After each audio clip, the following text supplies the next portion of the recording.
Hello dear student, कैसे हैं आप सभी। मैं हिमांगनी रांगडाले आप सभी का स्वागत करती हूं इंस्पायर एकेडमी बालाघाट में।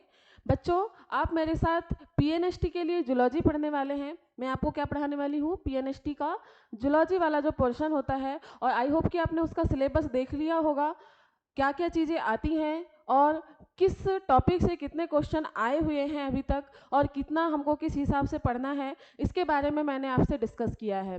ठीक है। और एनिमल किंगडम के क्लासिफिकेशन का हमारा फर्स्ट लेक्चर कंप्लीट हो चुका है बेटा, जिसमें हम लोगों ने पढ़ा है क्या कि जो एनिमल किंगडम है उसको कितने संघों में विभाजित किया गया है, कितने फाइलम में विभाजित किया गया है, और ये जो विभाजन है वो किस आधार पर किया गया है, इसके बारे में हमने डिस्कस किया है। ठीक है। आज हम उन्हीं बेस को, जिनके आधार पर हमने एनिमल किंगडम का क्लासिफिकेशन किया है, आगे कवर करने वाले हैं। तो जल्दी से आप लोग भी रेडी हो जाइए कॉपी और पेन लेके, जिससे कि हम क्या कर सके, आज की क्लास स्टार्ट कर सके। ठीक है। तो चलिए स्टार्ट करते हैं हम आज की क्लास को। और आज की क्लास की बात करते हैं बेटा, हमने कल कहाँ तक देखा था। हमने कल देखा था परिसंचरण तंत्र हमारा कंप्लीट हो चुका था, सॉरी सममिति भी हमने कंप्लीट कर चुका था। ठीक है। क्या किया था, सममिति हमने कल कंप्लीट किया था। आज हम लोग बात करते हैं बेटा किसके बारे में, कोरक खंड के बारे में। आज हम लोग किसके बारे में बात करेंगे, कोरक पुटिका के बारे में बात करेंगे, जिसमें हमने देखा था क्या, द्विकोरिक, क्या देखा था, द्विकोरिक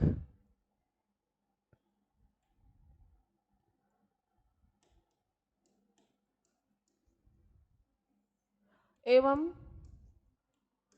त्रिकोरिक, द्विकोरिक एवं त्रिकोरिक के बारे में देखा था। और इसको हम बोलते हैं क्या, diploblastic, diploblastic and triploblastic, triploblastic.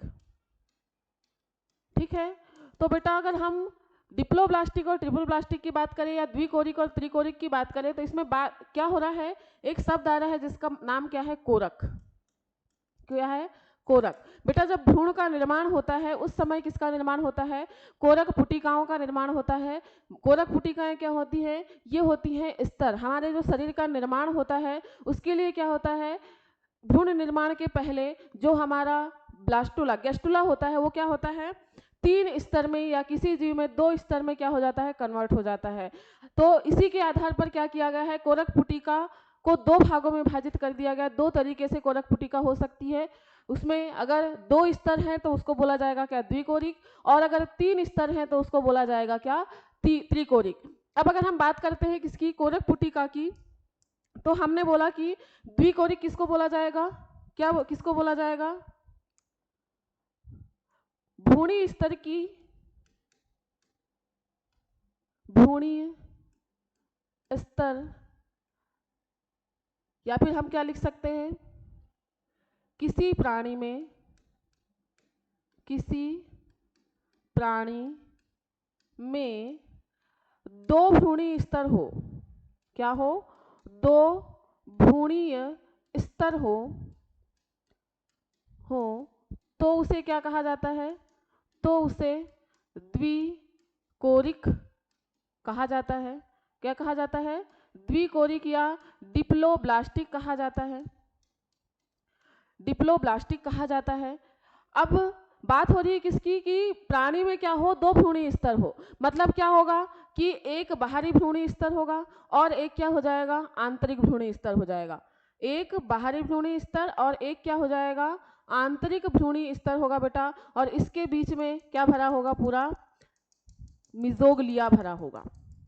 ठीक है, एक लिक्विड होता है ये भरा हुआ होगा। मतलब आपको केवल कौन सी, बाह्य स्तर दिखाई देगी, बाह्य स्तर, मतलब क्या हुआ, एक्टोडर्म, एक्टोडर्म, और एक आंतरिक स्तर दिखाई देगी, आंतरिक स्तर दिखाई देगी, जिसे कहा जाता है क्या, मीजोडर्म। क्या कहा, सॉरी एंडोडर्म। आंतरिक स्तर को क्या कहा जाएगा, एंडोडर्म, एंडोडर्म। ठीक है। और बेटा अगर हम बात करें आंतरिक और बाह्य स्तर के बीच में, तो क्या पाया जाएगा, मिसोग्लिया। क्या पाया जाएगा, मिसोग्लिया। ये मीजोग्लिया पाया जाएगा। इसमें मीजोडर्म नहीं पाई जाती है। अर्थात क्या हुआ, द्विकोरिक जंतु हम किसको बोलेंगे, जिसमें केवल एक्टोडर्म और एंडोडर्म दो ही स्तर पाए जाते हो, दो ही भ्रूणी स्तर पाए जाते हो, उनको क्या कहा जाएगा, द्विकोरिक प्राणी कहा जाएगा। और हम बात करें किसकी, त्रिकोरिक की। किसकी बात कर रहे हैं, त्रिकोरिक की बात करें बच्चा, तो किसी प्राणी में, या फिर ऐसा लिख सकते हैं हम, ऐसे प्राणी जिनमें तीनों भ्रूणी स्तर उपस्थित हो, तीनों भ्रूणीय स्तर उपस्थित हो, त्रिकोरिक जंतु कहलाते हैं।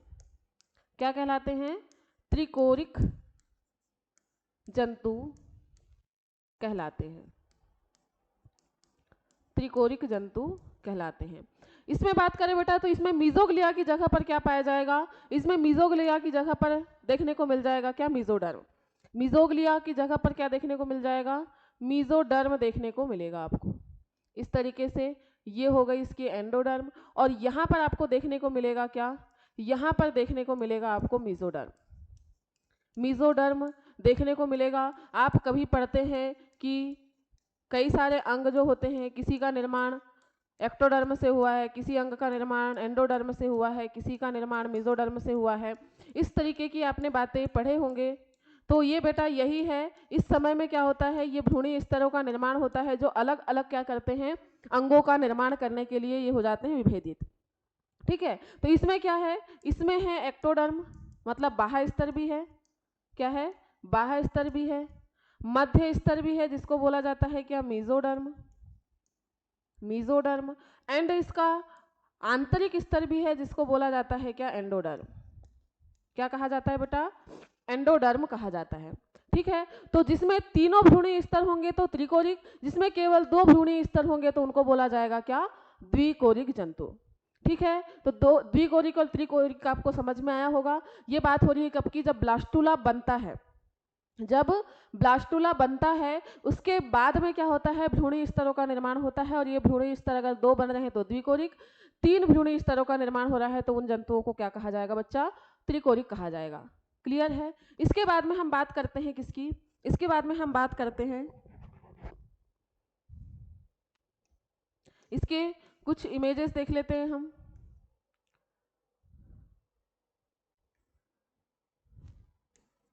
द्विकोरिक और त्रिकोरिक के, चलिए द्विकोरिक और त्रिकोरिक इसको ऐसे ही समझना है। यहाँ पर हम लोग इसके इमेजेस अगर देखना चाहें तो हम देख सकते हैं कैसे द्विकोरिक और त्रिकोरिक होगा। द्विकोरिक और त्रिकोरिक की इमेजेस हम देख सकते हैं। चलिए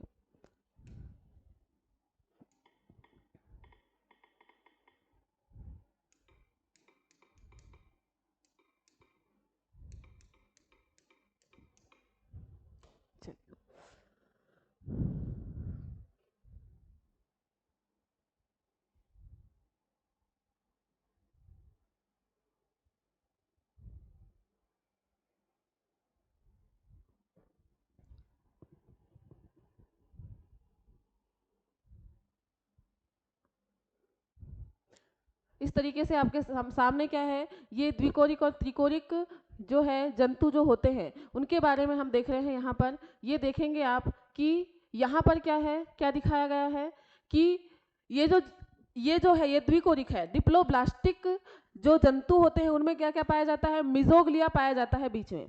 क्या पाया जाता है बेटा, मिजोग्लिया पाया जाता है बीच में। ये क्या है, मिजोग्लिया। इसके बाद में हम देखेंगे अंदर की तरफ क्या है, एंडोडर्म है, बाहर की तरफ इसमें एक्टोडर्म है। और अगर त्रिकोरिक जंतु है तो इसमें क्या है, मिजोडर्म डेवलप हो चुकी है, बीच में मिजोडर्म की सेल्स भी है, मतलब लिक्विड भरा हुआ नहीं है, सेल्स आ गई हैं, और एंडोडर्म भी है और एक्टोडर्म भी उपस्थित है। इस तरीके से अगर तीनों के तीनों लेयर है तो त्रिकोरिक, दो लेयर है तो द्विकोरिक। ठीक है, अब हम बात करते हैं किसकी, अब हम बात करते हैं किसकी, सिलोम की। हमारा नेक्स्ट बेस है सिलोम। क्या है, प्रगुहा, प्रगुहा या सिलोम, प्रगुहा, या बात हो रही है किसकी, सिलोम की। प्रगुहा या सिलोम की बात करें बेटा, तो इस प्रगुहा या सिलोम का निर्माण होता है मेसोडर्म से। इसको याद रखना है, इसका निर्माण किससे होता है? मेसोडर्म से होता है। अब आपके लिए क्वेश्चन है कि अगर मान लो हम बात करें किसकी, डिप्लोब्लास्टिक की, तो डिप्लोब्लास्टिक में क्या गुहा देखने को मिलेगी? जिसकी हम बात कर रहे हैं प्रगुहा, क्या ये डिप्लोब्लास्टिक में देखने को मिलेगी? तो आप बोलेंगे मैम नहीं, हमको तो नहीं मिलेगी, क्योंकि डिप्लोब्लास्टिक में मेसोडर्म होता ही नहीं। और आपने बोले हो कि इसका निर्माण तो किससे होता है? मेसोडर्म से होता है। मतलब क्या हुआ कि गुहा नहीं मिलेगी, ठीक है। लेकिन ट्रिप्लोब्लास्टिक में बेटा जो ट्रिप्लोब्लास्टिक प्राणी होते हैं, ट्रिप्लोब्लास्टिक प्राणियों में क्या होता है, आपको गुहा देखने को मिलती है, क्योंकि उसमें पाई जाती है क्या? मेसोडर्म। और मेसोडर्म ही क्या करती है, किसका निर्माण करती है? प्रगुहा का निर्माण करती है। ये प्रगुहा क्या होती है, तो इसको थोड़ा सा देखते हैं हम। हमारे मोहन को, जो हमारा छोटू था, छोटू को एक बार देखते हैं हम लोग कि इसमें मेसोडर्म कैसा था, सॉरी इसमें प्रगुहा कैसी होती है, इसके बारे में देखते हैं हम, ठीक है।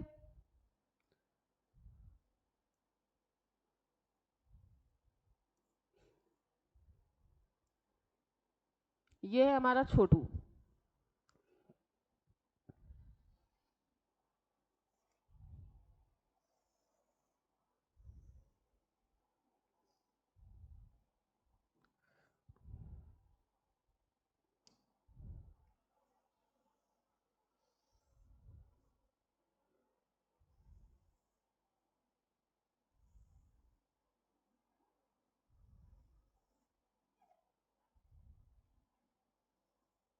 चलिए, तो ये है क्या?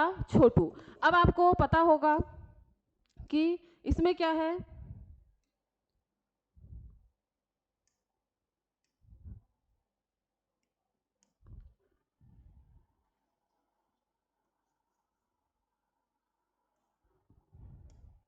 चलिए ये हो गई छोटू की आंख, ये हो गई इसकी नाक, ठीक है। थोड़ा तिरछा हो गया है लेकिन है छोटू, ठीक है। चलिए, तो आपको पता होगा कि इसके क्या होता है, इसके बीचों बीच से एक निकलती है क्या, मुख द्वार से लेकर गुदा द्वार तक। किससे लेकर? मुख द्वार से लेकर गुदा द्वार तक एक पाइप पाया जाता है, जिसको हमने क्या कहा था? आहार नाल कहा था। कहाँ से लेकर? मुख द्वार से लेकर गुदा द्वार तक। यहाँ से लेकर इस गुदा द्वार तक, जहाँ से क्या किया जाता है, उत्सर्जी पदार्थों को बाहर निकाला जाता है, क्या पाया जाता है? एक पाइप पाया जाता है। क्या होता है? एक पाइप होता है। इधर बाहर की तरफ क्या पाया जाता है बेटा? इधर बाहर की तरफ यहाँ आपको देखने को मिलेगा क्या? कंकाल तंत्र। इस टाइप से क्या देखने को मिलेगा आपको? कंकाल तंत्र यहाँ देखने को मिलेगा। और ये जो खाली जगह दिख रही है आपको, ये जो खाली जगह दिखाई दे रही है, ये जो खाली जगह दिखाई दे रही है बेटा, ये खाली जगह ही क्या कहलाती है? गुहा कहलाती है। ये खाली जगह क्या कहलाती है? गुहा कहलाती है। इस गुहा में क्या किया जाता है? आंतरिक अंगों को रखा जाता है। जैसे कि आंतरिक अंग की बात करते हैं, जैसे फेफड़े हमारी गुहा के अंदर होते हैं, हृदय गुहा के अंदर होता है, किडनी गुहा के अंदर होती है। तो क्या हुआ? किडनी गुहा के अंदर होती है, फेफड़े गुहा के अंदर होते हैं। तो ये जो आंतरिक अंग की बात कर रहे हैं हम, ये इसी गुहा के अंदर होते हैं। ये जो गुहा दिखाई दे रही है आपको, किसके बीच में?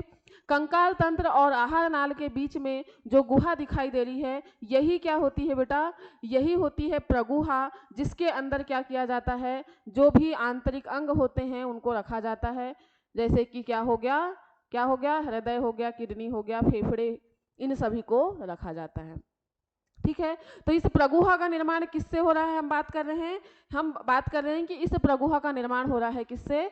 मेसोडर्म से, ठीक है। तो मेसोडर्म बेटा, जो हमने मेसोडर्म अभी देखा था, जो पूरी तरीके से भरी हुई थी, वो कैसी होती है? धीरे धीरे से टूट कर किनारे की तरफ व्यवस्थित होने लगती है, जिससे बीच में क्या होता है? एक खाली जगह बन जाती है। कैसे होता है? ये हो गई एक क्या, ये एक सेल है, ये एक सेल है, इसके अंदर ये एक्टोडर्म, फिर ये क्या है? अंदर का एंडोडर्म, जो क्या है? किसको? आहार नाल को आस्तरित करके रखता है। आहार नाल को घेरने वाला जो पार्ट होता है वो क्या कहलाता है? एंडोडर्म, ठीक है। इसके बाद में क्या होता है? इसके चारों तरफ क्या पाया जाता है? इसके चारों तरफ देखने को मिलेगा आपको मेसोडर्म से घिरी हुई दीवार, अब पहले बात करते हैं जो मेसोडर्म होता है वो किस तरीके से होता है। ये हो गया एक्टोडर्म, ये हो गया मेसोडर्म। एक्टोडर्म इतना, एक्टोडर्म, एक सेकेंड, ये एक्टोडर्म हो गया। ये हो गया क्या एंडोडर्म, क्या हो गया ये एंडोडर्म हो गया। और बेटा यहां पर जो दिखाई दे रहा है आपको ये क्या था, मेसोडर्म था। ये क्या था, ये जो दिखाई दे रहा है आपको ये था मेसोडर्म। ये जो था ये क्या था, मेसोडर्म था। अब इस मेसोडर्म की बात कर रहे हैं तो ये पूरी तरीके से क्या है, एकदम फुलफिल है। इसमें बहुत सारी कोशिकाएं पाई जा रही हैं। इसमें क्या है, बहुत सारी हमको कोशिकाएं देखने को मिल रही हैं। ठीक है, किसमें, इस मेसोडर्म के अंदर। लेकिन क्या होता है, ये मेसोडर्म धीरे धीरे जब कोशिकांगों का निर्माण होते रहता है तब ये मेसोडर्म धीरे धीरे क्या होने लगती है, ये कैसे होने लगती है, टूटने लगती है। अब टूटेगी तो क्या होगा, ये मेसोडर्म के टूटने से क्या होगा, ये मेसोडर्म जब टूटेगी तो क्या होगा, ये मेसोडर्म टूटकर बेटा इसकी जो मेसोडर्म की कोशिकाएं हैं ये क्या हो जाएंगी, ये कुछ इस तरीके से हो जाएंगी। ये हो गया एक्टोडर्म, ये हो गया क्या एंडोडर्म, और इसके चारों तरफ इस तरीके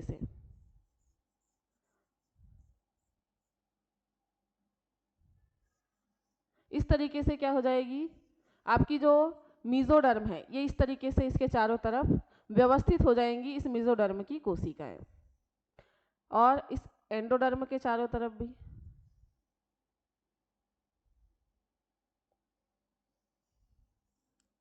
इस तरीके से एंडोडर्म और एक्टोडर्म इसके चारों तरफ क्या हो गई, मेसोडर्म की गुहा बन गई। अब इससे क्या हुआ, मेसोडर्म की जैसे ही गुहा बनी तो क्या हुआ, फिर मेसोडर्म की जब गुहा बनी तो क्या हुआ, बीच में हो गई खाली जगह। बीच में क्या हो गई, खाली जगह दिखाई दे रही है आपको, बीच में क्या दिखाई दे रही है, खाली जगह। ये जो खाली जगह दिखाई दे रही है बेटा यही क्या कहलाती है, प्रगुहा कहलाती है। तो आप देख पा रहे हैं कि मेसोडर्म जब टूटी और किनारे की तरफ जब व्यवस्थित हो गई तभी जाके किसका निर्माण हो रहा है, गुहा का निर्माण हो रहा है, केविटी का निर्माण हो रहा है, और इसे ही क्या कहा गया है, प्रगुहा कहा गया है। इसे ही क्या कहा गया है, प्रगुहा कहा गया है। ठीक है, तो ये क्या है, प्रगुहा है। ठीक, तो प्रगुहा क्या होती है, प्रगुहा क्या होती है, तो आपको याद रखना है प्रगुहा, एक सेकेंड, आपको याद रखना है क्या प्रगुहा के बारे में।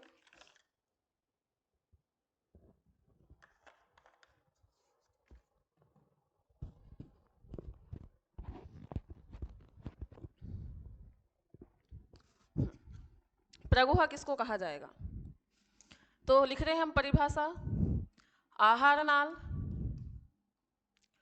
और आहार नाल और एक्टोडर्म,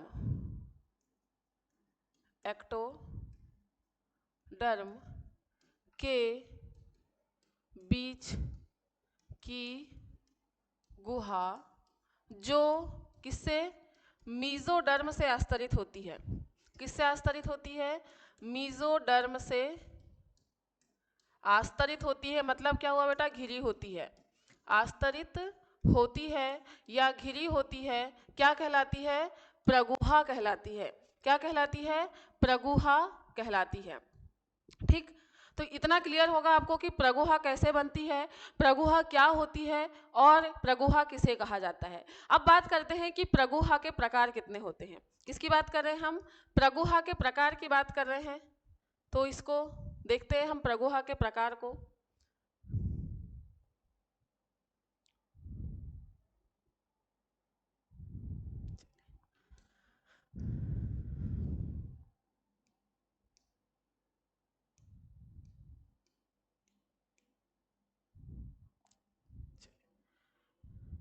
टाइप्स ऑफ सिलोम, किसकी बात कर रहे हैं हम, टाइप्स ऑफ सिलोम की बात कर रहे हैं बेटा, एक सेकेंड।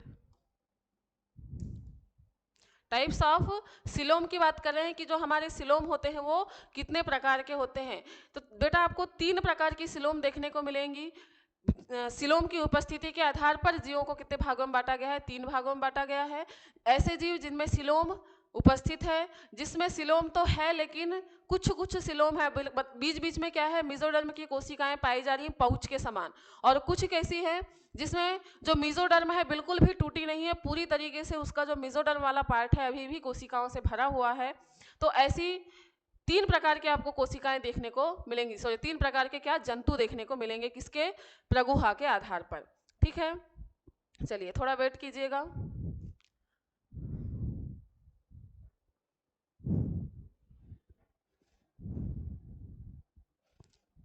थोड़ा वेट कीजिएगा बेटा, कोई दिक्कत?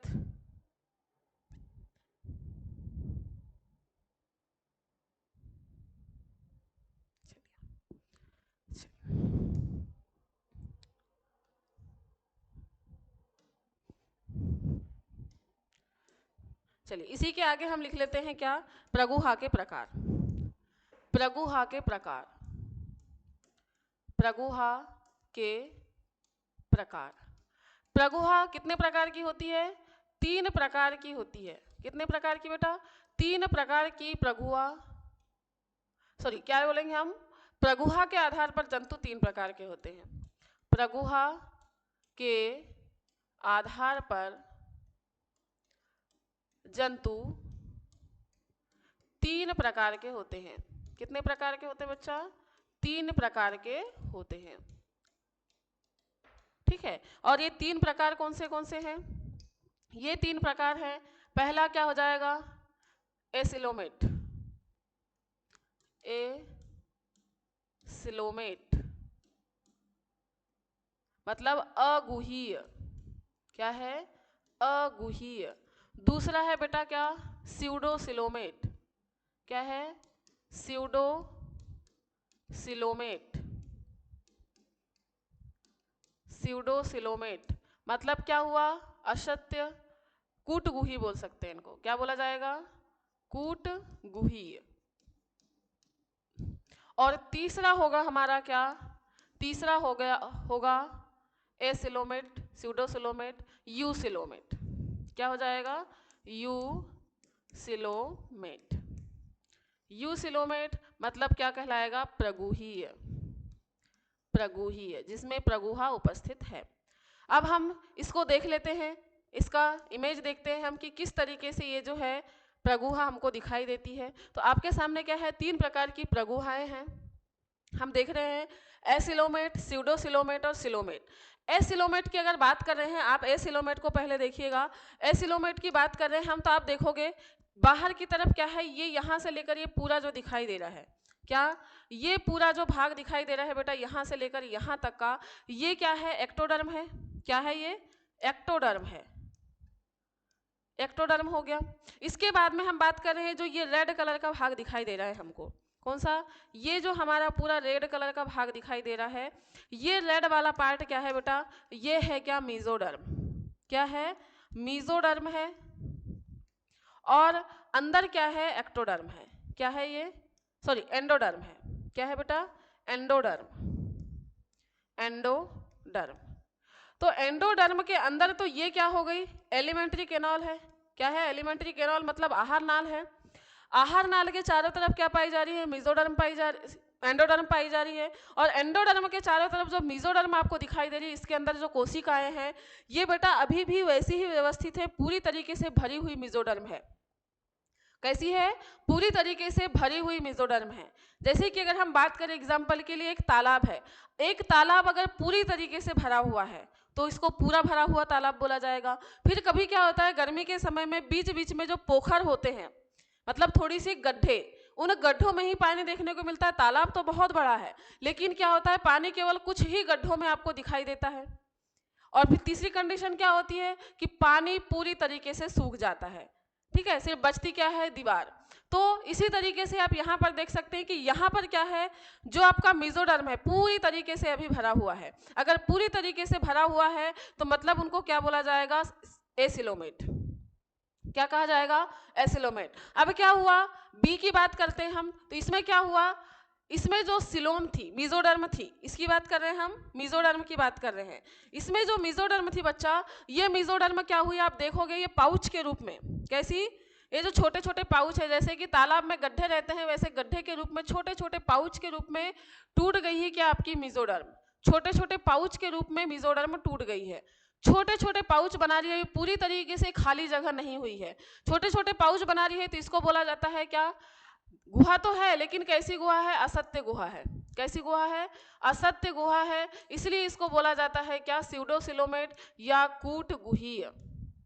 क्या कहा जाएगा, स्यूडोसिलोमेट या कूट गुहीय कहा जाएगा, जिसमें पूरी बॉडी पूरी तरीके से मेसोडर्म टूटी नहीं है। और अब यहां देखेंगे आप, जब ए में देखेंगे तो आपको दिखाई देगा क्या कि यहाँ पर क्या हुआ है, एक्टोडर्म, ये है एक्टोडर्म, जैसी की वैसी आपको एक्टोडर्म दिखाई दे रही है। फिर एंडोडर्म भी आपको जैसी की वैसी दिखाई दे रही है, दिखाई दे रही है ना। लेकिन आप देखोगे मेसोडर्म, मेसोडर्म बेटा पूरी तरीके से किनारे की तरफ व्यवस्थित हो गई है, इधर भी एंडोडर्म को भी चारों तरफ से घेर लिया, और बीच में क्या हो गया है, पूरा ये खाली जगह बन गया है। बीच में क्या है, ये पूरी खाली जगह बन गई है। देख पा रहे हैं आप, देख पा रहे हैं आप, ये खाली जगह पूरी, ये जो दिखाई दे रही है ये पूरी क्या है, ये खाली जगह पूरी तरीके से मेसोडर्म यहाँ से हटके किनारे की तरफ व्यवस्थित हो गई है, और ये बन गई कैसी जगह, खाली जगह। ठीक है, तो इसी खाली जगह को हमने क्या नाम दे दिए हैं, ये जो खाली जगह है ये क्या कहलाती है बेटा, ये कहलाती है क्या, प्रगुहा। क्या कहलाती है, ये कहलाती है प्रगुहा। ठीक है, क्लियर है। तो बेटा 3 प्रकार के जंतु प्रगुहा की उपस्थिति के आधार पर होते हैं, कौन से, एसिलोमेट, स्यूडोसिलोमेट और यूसिलोमेट।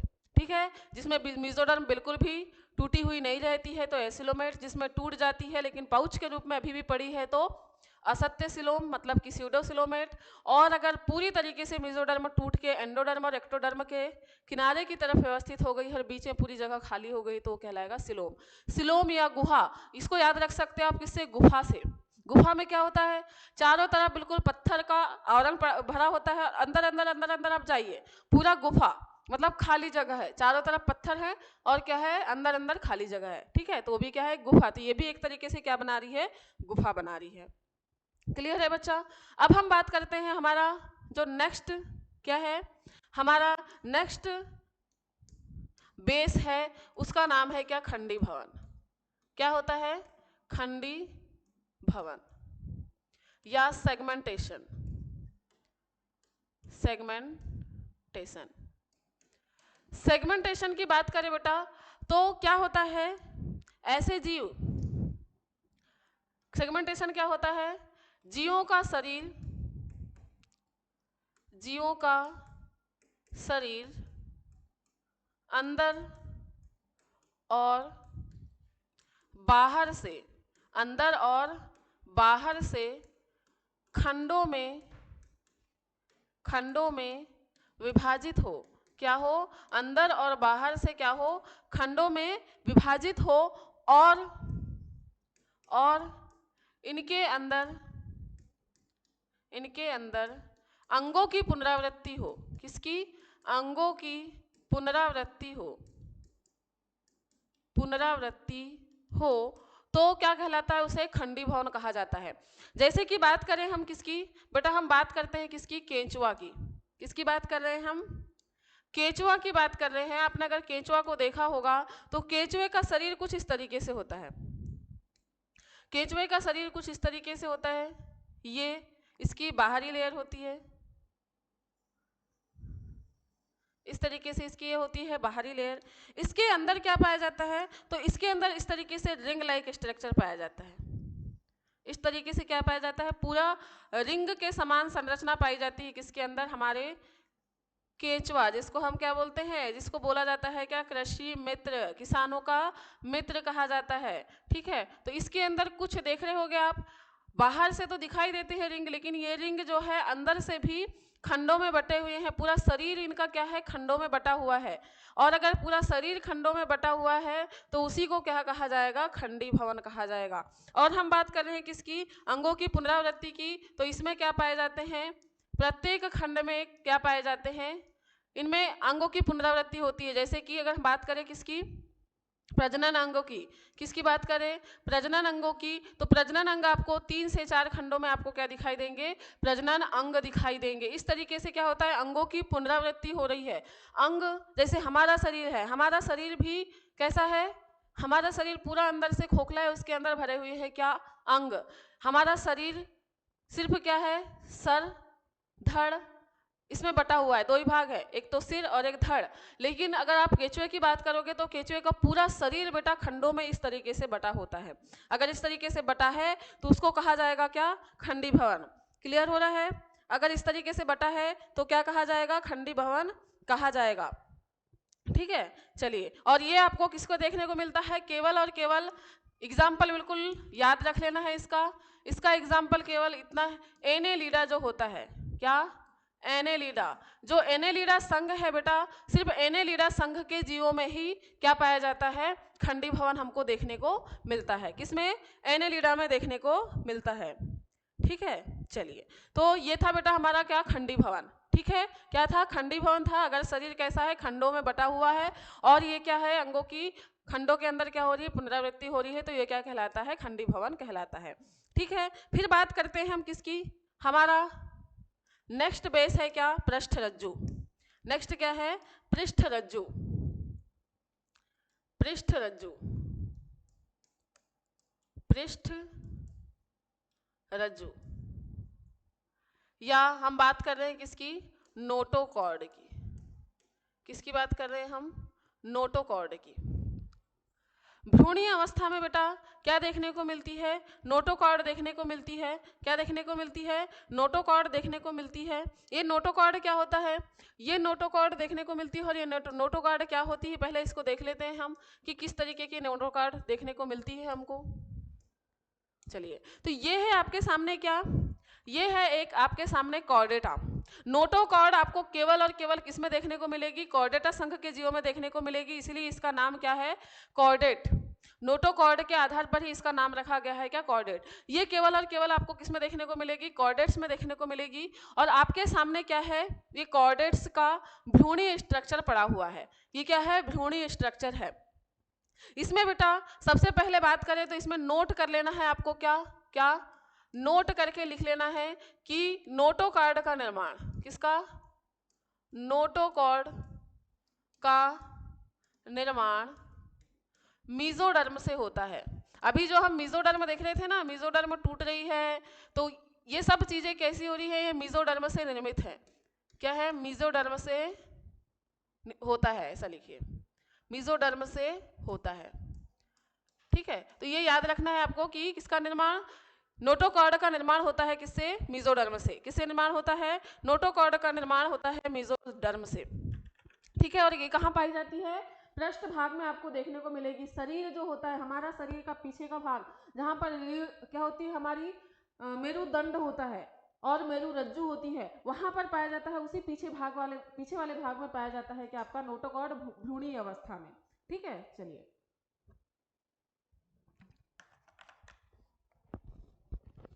भ्रूणीय अवस्था में आपको नोटोकॉर्ड देखने को मिलता है।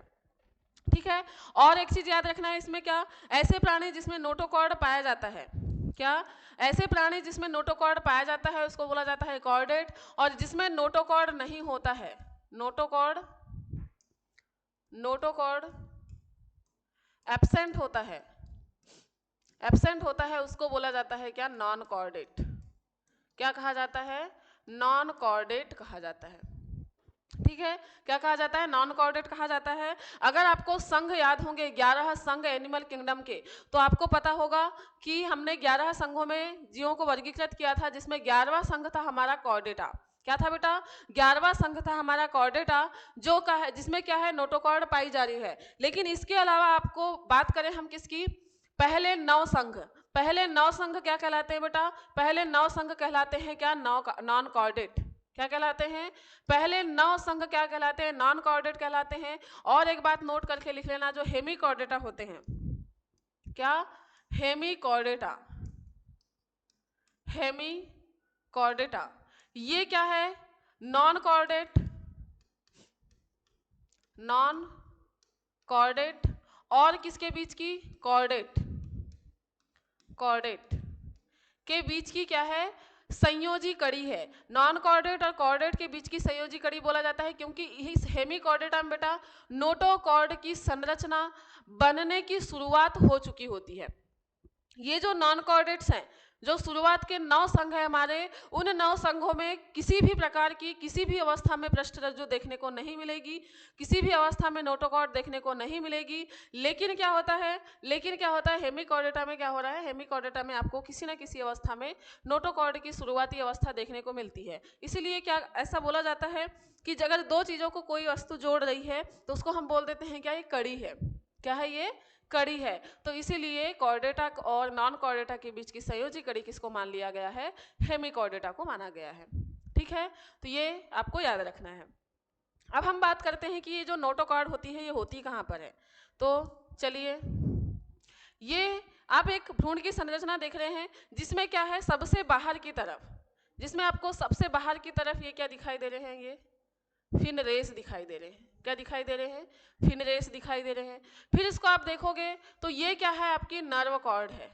क्या है, नर्व कॉर्ड है, जिसको हम बोलते हैं क्या, मेरु रज्जु या मेरुदंड। क्या बोलते हैं हम, मेरुदंड। फिर इसके अंदर आपको दिखाई देगी बेटा क्या, नोटोकॉर्ड। क्या दिखाई देगी, पृष्ठ रज्जु, ये आपको अंदर की तरफ दिखाई दे रही है। ठीक है, किसके अंदर, नर्व कॉर्ड के अंदर दिखाई दे रही है आपको क्या, ये नोटोकॉर्ड। ठीक है, तो नोटोकॉर्ड जिसमें पाई जाती है उसको कॉर्डेट, नहीं पाई जाती तो उनको बोला जाता है क्या, नॉन कॉर्डेट्स कहा जाता है। ठीक है, ऊपर की तरफ क्या है, सबसे पहले फिनरेज है, उसके बाद में क्या है, नर्व कॉर्ड है। ये फिनरेज, ये पीसीस की बात हो रही है, मछलियों में पाई जाती है। ठीक है, उसके बाद क्या है, हमारा नर्व कॉर्ड पाया जाता है। उसके बाद में क्या पाया जाता है, नोटोकॉर्ड पाया जाता है। ठीक है, क्या पाया जाता है, नोटोकॉर्ड पाया जाता है। तो इस तरीके से बेटा हमारे जो 6 लक्षण थे, कितने, 6 लक्षण थे, ये होते हैं हमारे कंप्लीट, 6 लक्षण नहीं, आधार, जिसके आधार पर हमने क्या किया था, 11 संघों में विभाजित किया था। ठीक है, आई होप कि आपको सारे जो आधार थे वो क्लियर होंगे। इसके आधार पर हमको क्या करना है, जीवों का वर्गीकरण जो करे हैं हमने उसका लक्षण देखना है। प्रत्येक संघ के लक्षण हम इन्हीं 6 बेस के आधार पर देखेंगे। ठीक है, तो चलिए फिर हमारा फर्स्ट जो संघ है जिसका नाम क्या है, पोरीफेरा। फर्स्ट संघ क्या है हमारा, पोरीफेरा। तो पोरीफेरा की बात करते हैं, तो लिख लीजिएगा आप क्या, संघ पोरीफेरा, संघ पोरीफेरा।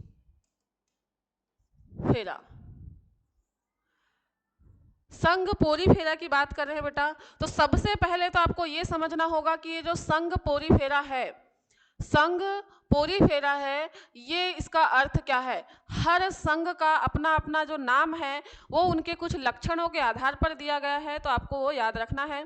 तो पोरीफेरा शब्द बेटा 2 शब्दों से मिलकर बना हुआ है, एक है पोर और एक क्या है, फेरा। क्या है, एक पोर और एक क्या है, फेरा। पोर का मतलब क्या होता है बेटा, छिद्र। पोर का मतलब क्या होता है, छिद्र, और फेरा मतलब हुआ चारों तरफ, चारों तरफ। तो पोरीफेरा का मतलब क्या हो गया, ऐसे प्राणी, ऐसे प्राणी, ऐसे प्राणी जिसके पूरे शरीर में, जिसके पूरे शरीर में छिद्र पाए जाते हैं।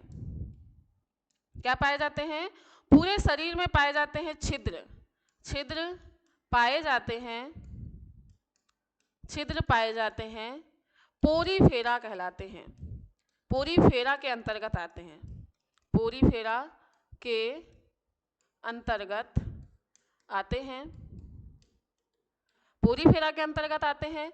और क्या कहा जाएगा, और क्या कहा जाएगा, इस संघ के अंतर्गत आने वाले जंतुओं को, इस संघ के अंतर्गत आने वाले जंतुओं को, आने वाले जंतुओं को स्पंज कहा जाता है। क्या कहा जाता है, स्पंज कहा जाता है।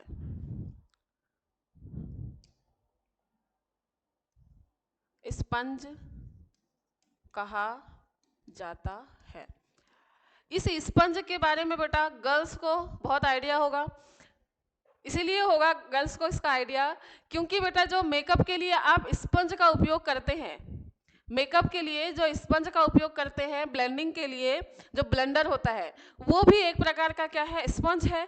इसलिए उसको स्पंज बोला गया, क्योंकि उसके अंदर क्या पाए जाते हैं, छिद्र पाए जाते हैं, जिसके कारण क्या होता है, वो वाटर को सोख पाता है अपने अंदर। ठीक है, आप उसको क्या कर सकते हैं, पूरा अगर पूरा पिचका भी दे तो भी वो फिर से अपनी नॉर्मल अवस्था में आ जाता है, स्पंज के जैसे एकदम सॉफ्ट होता है।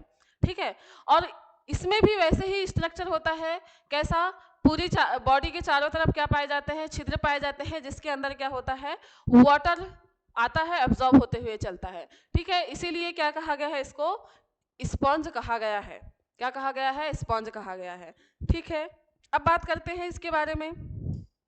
और बात करें तो बेटा ये जो जीव हैं ये कैसे होते हैं, लवणीय जल में पाए जाते हैं। कैसे जल में पाए जाते हैं, आपको कैसे जल में देखने को मिलेंगे, ये देखने को मिलेंगे कैसे जल में, ये कैसे जल में देखने को मिलेंगे, तो ये देखने को मिलेंगे आपको क्या, ये अलवणीय जल में देखने को मिलेंगे, अलवणीय जल में पाए जाते हैं, पाए जाते हैं। ठीक है, और फिर याद रखना है ये कैसे होते हैं, जलीय होते हैं। कैसे होते हैं, ये जलीय होते हैं। ठीक है, तो इसमें क्या क्या चीज़ याद रखना है आपको इससे रिलेटेड, कि स्पंज पोरीफेरा संघ के जीवों को पोरीफेरा क्यों कहा जाता है, क्योंकि इसके चारों तरफ क्या पाए जाते हैं, छिद्र पाए जाते हैं। छिद्र पाए जाने के कारण इसके जो शरीर होता है बिल्कुल सॉफ्ट होता है, इसलिए इसको क्या नाम दिया गया है, स्पंज नाम दिया गया है। मतलब पूरे के पूरे पोरीफेरा संघ के जीवों को स्पंज कहा जाता है। फिर ये कैसे होते हैं, अलवणीय जल में पाए जाते हैं, और क्या करते हैं, और क्या होते हैं, ये जलीय प्राणी हैं। ये कैसे होते हैं, जलीय प्राणी हैं, इसलिए तो इनको क्या कहा जाता है, जलीय जल में पाए जाते हैं, इसलिए इनको क्या कहा जाता है, जलीय प्राणी कहा जाता है। चलिए इसको आप देख सकते हैं, आपके सामने क्या है, ये है स्पंज का इमेज। आपके सामने क्या है, स्पंज का इमेज है। ये आपको जो ब्लैक कलर के डॉट डॉट दिखाई दे रहे हैं बेटा, यही क्या है, उसके छिद्र है। ब्लैक कलर के जो डॉट डॉट दिखाई दे रहे हैं ये क्या है, आपके जो स्पंज है उसके छिद्र हैं। ठीक है, ये छिद्र पूरी बॉडी में आपको देखने को मिलेंगे, और इन छिद्र को क्या कहा जाता है, तो इन छिद्र को कहा जाता है बेटा ऑस्टिया।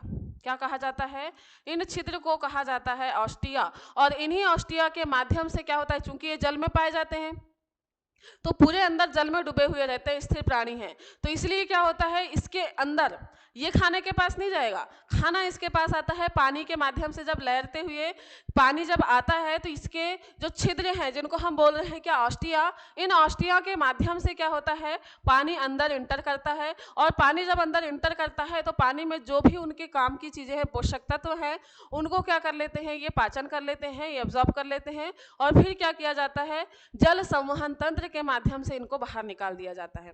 ठीक है, तो ये है क्या, ऑस्टिया छिद्र दिखाई दे रहे हैं। और ये होता है बेटा ऊपर की तरफ जो छिद्र दिखाई देता है उसको बोला जाता है क्या, ऑस्कुलम। क्या कहा जाता है, ऑस्टिया और ऑस्कुलम। क्या कहा जाता है, ऑस्टिया, जो पूरी बॉडी में जो छिद्र होते हैं उनको बोला जाता है ऑस्टिया, और बॉडी के ऊपर एक जो छिद्र होता है उसको कहा जाता है क्या, ऑस्कुलम। एक सेकेंड,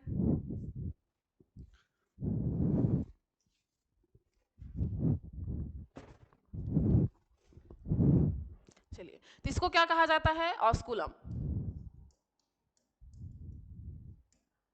ऑस्कुलम कहा जाता है। ठीक है, तो ऑस्टिया और ऑस्कुलम दो प्रकार के छिद्र पाए जाते हैं। ऑस्कुलम क्या होता है, ऐसा छिद्र जो बड़ा छिद्र होता है, जो केवल एक होता है, और इससे क्या होता है, वाटर जो होता है वो बाहर निकलता है। ठीक है, और अंदर इंटर किससे करता है, तो ऑस्टिया के माध्यम से करता है। ये होता है इसका कॉमन बेस, जिससे क्या होता है, चिपका रहता है। ये स्थायी प्राणी है, ये कैसा है, स्थायी प्राणी है, और एक जगह से क्या होता है, चिपका रहता है। क्या होता है, एक जगह पर चिपका रहता है, ये चल नहीं सकता है। फिर बात करते हैं, ये पूरी बॉडी हो गई, ये हमने जैसे बोला डर्मल ऑस्टिया है, बॉडी स्पिक्यूल्स है, क्या है, स्पिक्यूल्स है, इसमें कंटिकाएं पाई जाती हैं। क्या पाई जाती हैं, कंटिकाओं का कंकाल पाया जाता है। फिर क्या है, ऑस्कुलर फ्रिंज ऑफ मोनोहेक्सॉन, मतलब ये क्या है, ऑस्कुलम है। कुल मिला के क्या है, वो ऑस्कुलम है। अब ये जो बाहर से आपको स्ट्रक्चर दिखाई दे रहा है उसका इंटरनल स्ट्रक्चर कुछ इस तरीके का होता है। जैसा कि हमने देखा कि इसके चारों तरफ जो छिद्र पाए जाते हैं, ये छिद्र है, ये क्या है, छिद्र है, जिसको हमने क्या कहा, ऑस्टिया। डर्मल ऑस्टिया का मतलब होता है त्वचीय ऑस्टिया, जो त्वचा पर पाए जाते हैं, ऑस्टिया है। इस ऑस्टिया के माध्यम से क्या होता है बेटा, इस ऑस्टिया के माध्यम से पानी अंदर इंटर कर रहा है। इन ऑस्टिया के माध्यम से क्या हो रहा है, पानी अंदर इंटर कर रहा है। ये देख रहे हैं, यहाँ से क्या होगा, ये पानी इंटर करेगा। इन ऑस्टिया के माध्यम से पानी क्या हो रहा है, अंदर की तरफ इंटर कर रहा है। अब ये क्या है बेटा, ये है वाटर कैनाल सिस्टम। क्या है ये, वाटर कैनाल सिस्टम। मतलब क्या हुआ, जल संवहन तंत्र।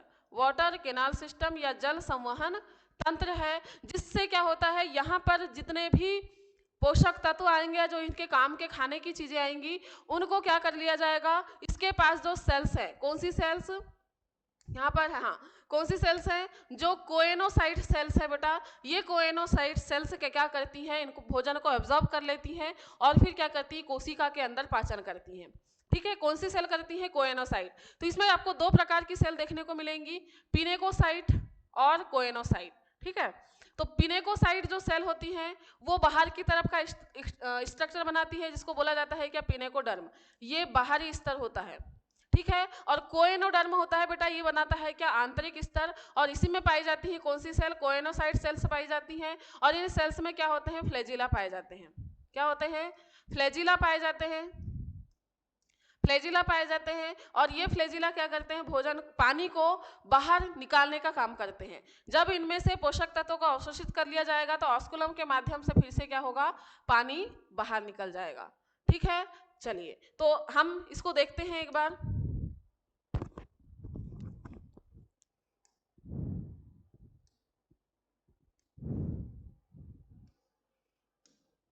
चलिए तो इसको एक बार हम इसका स्ट्रक्चर देख लेते हैं, कुछ किस तरीके से होता है इसका स्ट्रक्चर।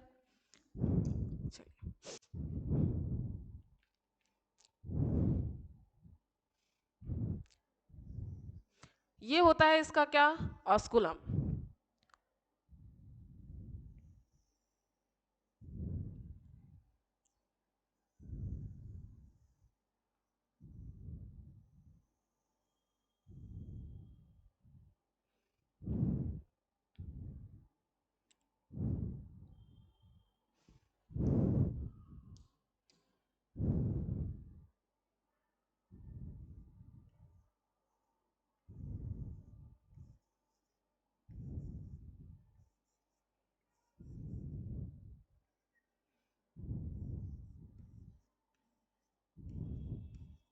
ये क्या है, ये है उसकी पिनेकोसाइट। क्या है, पिनेकोसाइट। इसके अंदर क्या होता है बेटा, इसके अंदर होती हैं कोएनोसाइट सेल्स। क्या होती हैं, कोएनोसाइट सेल्स।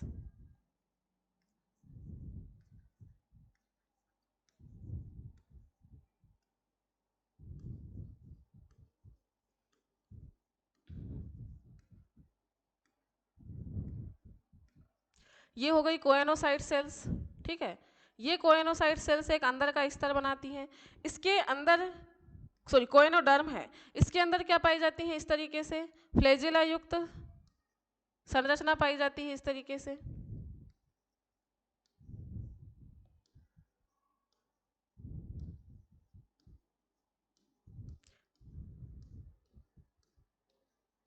ठीक है, चलिए तो ये हो गया इसका क्या, ऑस्कुलम, ऑस्टिया। अब इनका हम देख लेते हैं नॉमेनक्लेचर। ये क्या है, इसका बेस है।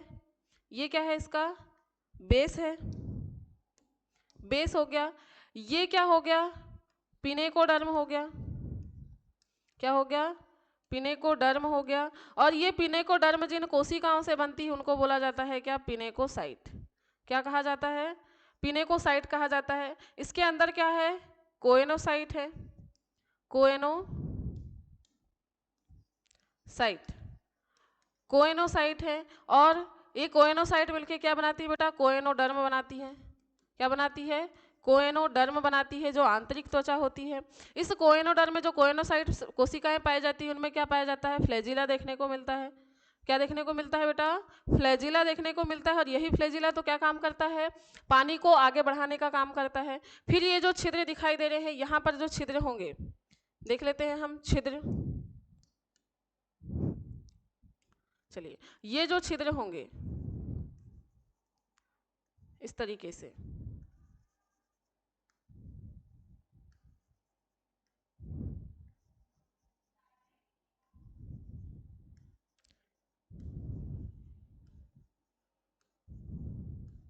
चलिए ये जो छिद्र दिखाई दे रहे हैं आपको, ये जो छिद्र होंगे, इन छिद्र को क्या बोला गया है? क्या बोला गया है? जल्दी से रिमाइंड कीजिए, क्या कहा गया है? तो इनको कहा गया है बेटा क्या? ऑस्टिया कहा गया है। और ये वाला जो छिद्र है उसको बोला गया है क्या? ऑस्कुलम। क्या कहा गया है? ऑस्कुलम कहा गया है। हिंदी हो इंग्लिश हो सेम नाम है ना। फिर इसके बाद में बेटा ये वाला जो हमको केविटी जैसी संरचना दिखाई दे रही है, इसको बोला जाता है जल संवहन तंत्र। क्या कहा जाता है? जल संवहन तंत्र कहा जाता है। तो आपको पूछा जाता है जल संवहन तंत्र किसमें पाया जाता है? तो जल संवहन तंत्र पोरीफेरा संघ के जीवों में देखने को मिलता है, जो क्या काम करता है? भोजन को ग्रहण करने के लिए, पानी को अंदर लेकर भोजन को ग्रहण करके पानी को बाहर निकालने, मतलब उत्सर्जन में मदद करता है। पाचन और उत्सर्जन में मदद करता है। पानी अंदर आया, खाना लिया, फिर वेस्ट मटेरियल को छोड़ के बाहर निकाल दिया। किसके माध्यम से? इस ऑस्कुलम के माध्यम से। तो इस तरीके से क्या हुआ? जल संवहन तंत्र काम करता है किसके लिए? भोजन को ग्रहण करने और उत्सर्जन करने के लिए। ठीक है, तो ये स्ट्रक्चर आपको याद रखना है मुख्य रूप से पिनेकोडर्म, कोएनोडर्म, ऑस्टिया, ऑस्कुलम और जल संवहन तंत्र। ये मुख्य पॉइंट है आपके स्पंजिला मतलब कि पोरीफेरा संघ के जीवों के लिए। ठीक है, कई बार क्वेश्चन इससे पूछा गया है, तो आपको बिल्कुल इसको याद रखना है। ठीक है, अब हम देखते हैं बेटा इसके कैरेक्टर। हम बात करते हैं किसकी? इसके कैरेक्टर की, किसके? पोरीफेरा संघ के लक्षण की।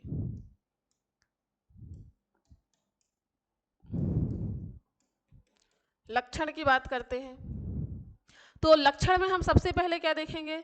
हम लक्षण में सबसे पहले देखेंगे इनका क्या? आवास। आवास, या फिर इनको बोल सकते हैं हम क्या? Habit. Habit and habitat. Habit and habitat. Habitat. ठीक है, पहला पॉइंट ये देखेंगे। दूसरा पॉइंट क्या देखेंगे? लेवल ऑफ ऑर्गेनाइजेशन, मतलब कि संगठन का स्तर। लेवल ऑफ ऑर्गेनाइजेशन, ये हमारा पहला आधार था। तो लेवल ऑफ ऑर्गेनाइजेशन या संगठन का स्तर देखेंगे। दूसरा देखेंगे हम, तीसरा देखेंगे क्या? सममिति मतलब सिमेट्री।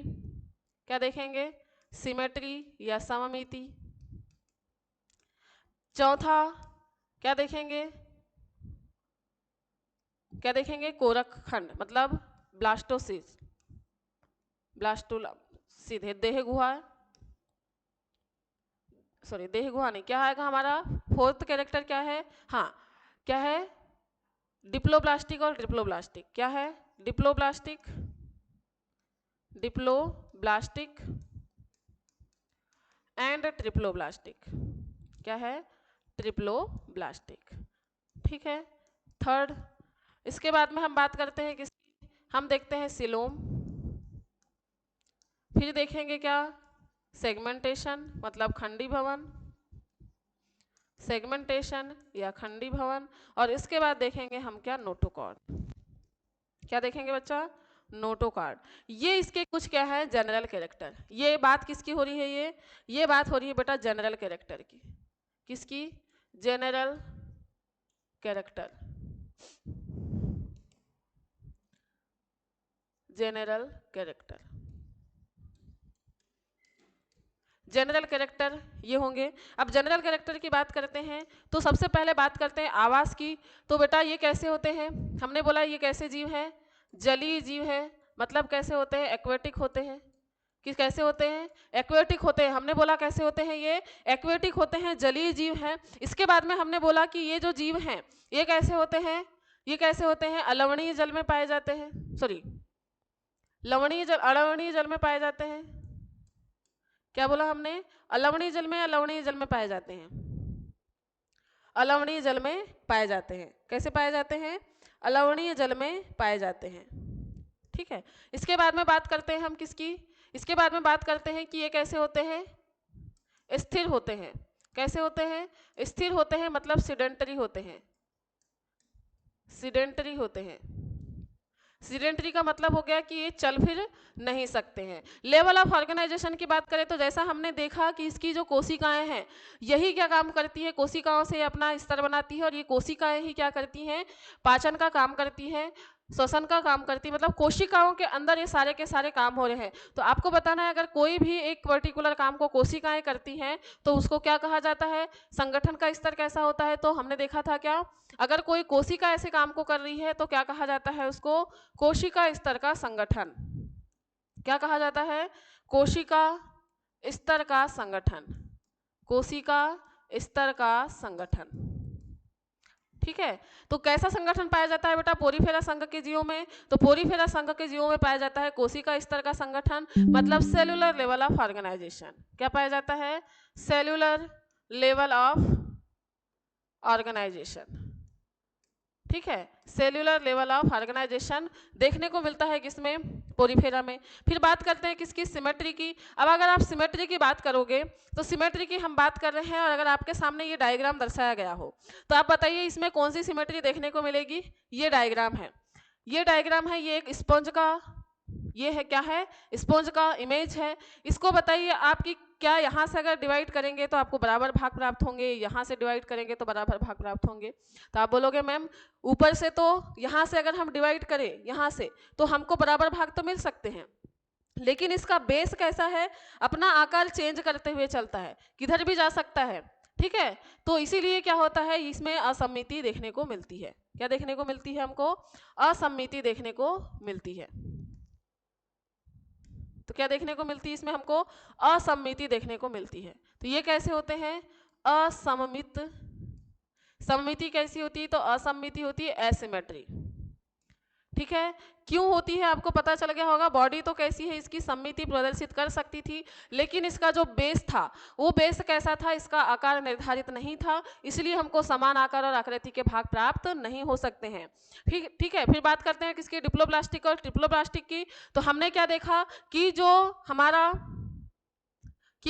क्या था, हमारा जो साइकोन था, ये कैसा है, केवल इसमें दो स्तर हैं, एक तो क्या है पिनेकोडर्म जो एक्टोडर्म है और कोएनोडर्म जो एंडोडर्म है। इसके अलावा हमको कोई भी स्तर देखने को नहीं मिल रहा है। मतलब क्या हुआ कि ये कैसा है, डिप्लोब्लास्टिक है। ये कैसा है, डिप्लोब्लास्टिक है, मतलब द्विकोरिक है। कैसा है, द्विकोरिक है, डिप्लोब्लास्टिक है, डिप्लोब्लास्टिक है। ठीक, कैसा होता है, डिप्लोब्लास्टिक होता है। फिर बात करते हैं सिलोम की। तो आपको पता ही होगा कि अगर डिप्लोब्लास्टिक है तो सिलोम कैसा होगा, एब्सेंट होगा, क्योंकि सिलोम का निर्माण कैसा होता है, सिलोम का निर्माण कैसे होता है, मिजोडर्म से होता है। किससे होता है, मिजोडर्म से सिलोम का निर्माण होता है, इसलिए इसमें सिलोम कैसी हो जाएगी, एब्सेंट हो जाएगी। सेगमेंटेशन हमने बोला कि सेगमेंटेशन केवल और केवल आपको एनेलिडा में देखने को मिलेगा, तो ऑब्वियसली इसमें कैसा हो जाएगा, एब्सेंट। और हमने बोला कि केवल कॉर्डेटा संघ में देखने को मिलता है, तो इसमें क्या हो जाएगा, एब्सेंट। ठीक है बेटा, तो ये थे हमारे जनरल कैरेक्टर। इसके स्पेसिफिक कैरेक्टर जो है ये हम नेक्स्ट लेक्चर में कवर करेंगे। आई होप कि आपको आज की क्लास क्लियर हुई होगी। पोरीफेरा संघ के जो हमने लक्षण देखा है, लक्षण तो सामान्य से हैं, अभी तक हमने जो पढ़ा है वही है। आपको इसके कैरेक्टर क्या याद रखना है, आपको जो इसका स्ट्रक्चर है, इसमें जो सेल्स पाई जा रही हैं और इसमें दो प्रकार के जो छिद्र पाए जा रहे हैं उनके बारे में आपको याद रखना है, क्योंकि इससे क्वेश्चन पूछे गए हैं। ठीक है, अब बात करते हैं हम इसके बारे में कल। इसके बारे में हम कल बोले तो नेक्स्ट लेक्चर में हम लोग इसके बारे में डिस्कस करेंगे। आई होप कि आपको सारी चीज़ें क्लियर हो रही होंगी। अगर कहीं पर भी कन्फ्यूज़न होता है बेटा तो आपको क्या करना है, कमेंट बॉक्स में कमेंट करना है, कहीं पर कोई भी छोटा सा भी कन्फ्यूज़न हो। ठीक है, चलिए, तो अगर आपको वीडियो पसंद आ रही है तो लाइक शेयर और सब्सक्राइब करना नहीं भूलना है। बेटा डेली आपको ये क्लास क्या होगी, डेली आपको ये क्लास कब मिलेगी, 2 से 3। जूलॉजी की क्लास आपको 2 से 3 मिलेगी, मतलब हमारी क्लासेस जो रहेंगी लाइव 12 से 4 तक रहेंगी। ठीक है, 12 से 1 आपको मिलेगा क्या, बॉटनी, 1 से 2 मिलेगा केमिस्ट्री, 2 से 3 जूलॉजी और 3 से 4 आपका क्या रहेगा, फिजिक्स रहेगा। बेटा फिजिक्स के कुछ वीडियोस अपलोड हो चुके हैं तो आपको उनको भी जाके देखना है। ठीक है, चलिए फिर मिलते हैं नेक्स्ट लेक्चर में नए हमारे टॉपिक के साथ में। Bye bye, take care, have a nice day, thank you.